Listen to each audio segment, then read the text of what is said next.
Hey guys, അപ്പോൾ ഇപ്പോൾ സമയം 1:15 രാവിലെ 1:15 ഗൈസ്, പാതിരാത്രി 1:15. ഇവിടെ ഒരാൾ സുഖം ഉറക്കമെന്ന് വെച്ചാൽ സുഖം ഉറക്കായിരുന്നു. പക്ഷെ ഞാൻ ദേ വിളിച്ചുണർത്തിയിട്ടുണ്ട് ഗൈസ്. ദാ കിടക്കുന്നു. എന്താണ് പരിപാടി എന്ന് വെച്ചാൽ എനിക്ക് എന്തെങ്കിലും കഴിക്കണം. അപ്പോൾ എന്തെങ്കിലും കഴിക്കണം എന്ന് വിചാരിച്ചിട്ട് ഞാനിങ്ങനെ ഫോണിൽ തോണ്ടി ചിക്കൻസ് ചെയ്യുന്നു. ഫ്രൈഡ് ചിക്കൻ ഓർഡർ ചെയ്തിട്ടുണ്ട്. അപ്പോൾ ഒരു 10 മിനിറ്റിനകത്ത് എത്തും. അപ്പോൾ അത് കഴിക്കാൻ വേണ്ടിയിട്ട് ഉണർന്നിരിക്കുന്നതാണ് ഗൈസ് ഈ പുഞ്ചിരി. അപ്പോൾ ഇതുപോലെ രാത്രി ആകുമ്പോഴത്തേക്ക് എന്തെങ്കിലും കഴിക്കാനായിട്ട് ഇങ്ങനെ കൊതി വരാറുള്ള ആരെങ്കിലും ഉണ്ടോ? എനിക്ക് സ്ഥിരമായിട്ട് ഐസ്ക്രീം കഴിക്കാനാണ് കൊതിയായിട്ട്. അപ്പോൾ ഞാൻ പുറത്ത് പോയിട്ട് ഐസ്ക്രീം കഴിക്കാറുണ്ട്.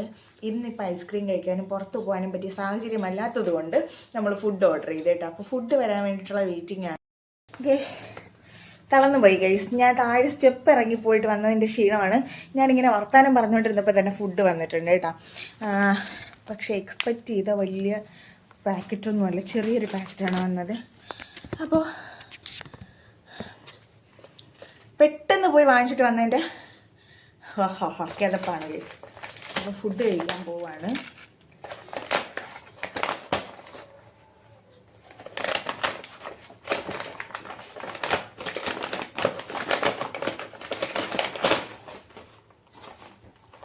മണമാണ് ഗൈസ് സഹിക്കാൻ വയ്യാത്തത്.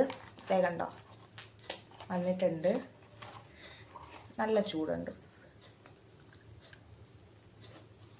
ആഹാ, അന്തസ്തു പൊളിച്ച്. നല്ല ടേസ്റ്റ് ഉണ്ട് കേട്ടോ. ഞാൻ രാത്രി 1 മണിക്ക് ഫുഡ് ഓർഡർ ചെയ്ത് കഴിച്ചെന്ന് പറഞ്ഞിട്ട് എന്നെ നിങ്ങൾ ആരും അനുകരിക്കാൻ ശ്രമിക്കരുത് ഗൈസ്. എനിക്കിതുപോലുള്ള ചെറിയ ചെറിയ വട്ടുകളുണ്ട്. ആ വട്ടുകളെല്ലാം ചേർന്നിട്ടാണ് സത്യം പറഞ്ഞാൽ എൻ്റെ ലൈഫ് ഇത്രയും അടിപൊളിയായിട്ട് പോകണമെന്ന് എനിക്ക് തോന്നിയിട്ടുണ്ട്.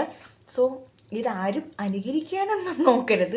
നിങ്ങളുടെ ലൈഫിലെ ഓരോ മൊമെൻറ്റ്സും നിങ്ങൾ എൻജോയ് ചെയ്യാൻ നോക്കുക. അപ്പം അത്രയേ ഉള്ളൂ. നമ്മൾ ഈ ഫുഡ് കഴിക്കട്ടെ. പാറക്കുട്ടി വന്നിട്ടുണ്ട് കഴിക്കാൻ വേണ്ടിയിട്ട്. അപ്പതേ ഞങ്ങൾ ഫുഡ് കഴിക്കട്ടെ കേട്ടോ. അപ്പോൾ നല്ല മണമുണ്ട് ഗൈസ്. അപ്പോൾ Tata, bye bye, good night, love you. നല്ല ഉറങ്ങി വന്നതാണ് ഗൈസ്. നമ്മൾ വിളിച്ചാൽ മതി.